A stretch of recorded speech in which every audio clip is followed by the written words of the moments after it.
In this video we look in depth at a basic feature of HexEdit called the mark. Just open a file. First, you may have noticed this light blue highlighting of the first byte of any file you open. This is the mark, which is used to remember a position within each file. You can double click to move the mark, or you can set the mark by using the EditMark position, which is also available on the edit bar. You can return to the mark at any time using the go to mark command. There's also a shortcut key for go to mark, which is Ctrl plus F9 in the default keyboard layout. One simple use for the mark is to measure the distance in a file between 2 bytes.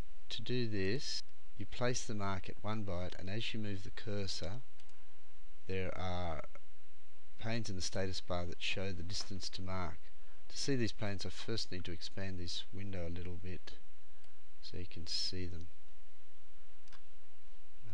here. So as I move the cursor around, you'll notice that the distance to mark is updated, including negative values if you move the cursor before the mark. Now there are a couple of other commands to do with the mark which are in the navigation bar, which I'll open now. You can see there's a drop down list which has the extend to mark command. This allows you to select all bytes from the current position to the mark.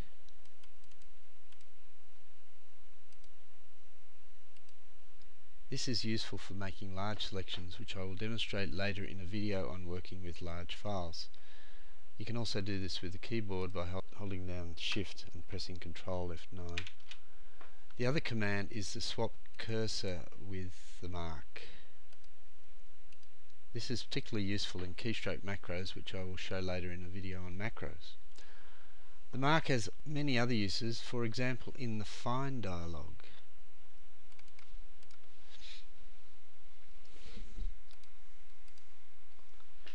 If I search for carriage return line feed and use a scope of 2 mark, then I have to find next, and it stops when it hits the mark. So if I click OK and go back now, you see that it found the last carriage return line feed before the mark. This is really useful if you want to search just a small part of a very large file. The calculator has some special buttons that are used with the mark. So if I open the calculator here now, these 5 buttons here work with the mark analogously to the way the buttons above them work with the calculator memory. You can load the current mark position into the calculator, or you can move the mark to the address in the calculator. You can clear the mark, i.e. just set it back to the start of file, or you can increment or decrement the mark. So these buttons add the current calculator value to the mark or subtract from it. So if I set the mark to here and do a mark plus, you see the mark moves forward by 2 byte positions. If I wanted to, say, move the mark by 10 bytes from the end of file, I can use the end of file button, press -10 equals, and then I can do mark set. Close that. These search occurrences are confusing things, so I'll just get rid of those by searching for something which won't be found. Okay, there's the mark 10 bytes from the end of file. Oh, actually it's 16 because it was hex. Go back into the calculator. There are also 2 other calculator buttons related to the mark. These are the @mark button and the store @mark, which allow you to load and save to the bytes in the file at the mark. The number of bytes that you load or save depends on the bit setting here. For example, if I want to get the byte of the mark, I set bits to 8 and click @mark. When using the calculator to read and write bytes in the file, the byte order is important. So I can read bytes with big endian or little endian byte order.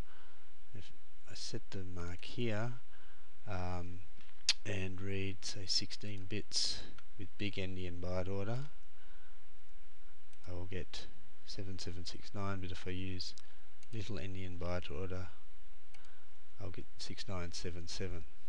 I can't demonstrate the Store at Mark button at the moment as the file was opened read-only, which is why the button here is disabled. There are a few other recently added features which make use of the mark. Info tips display a tip window when you hover the mouse over a byte in the file. I'll just show how that works now by going into the info tips page. Now you can add a new tip using this button here, and one of the predefined values is the mark.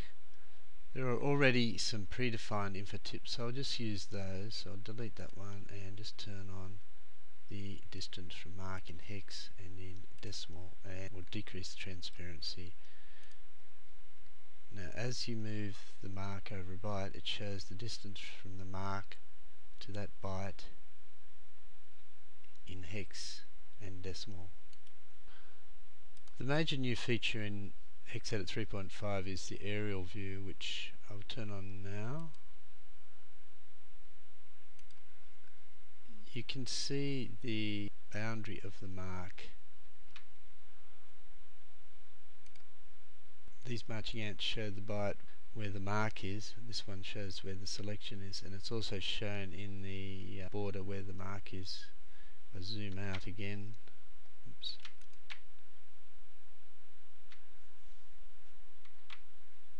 It's a bit too small to see, but it's just here.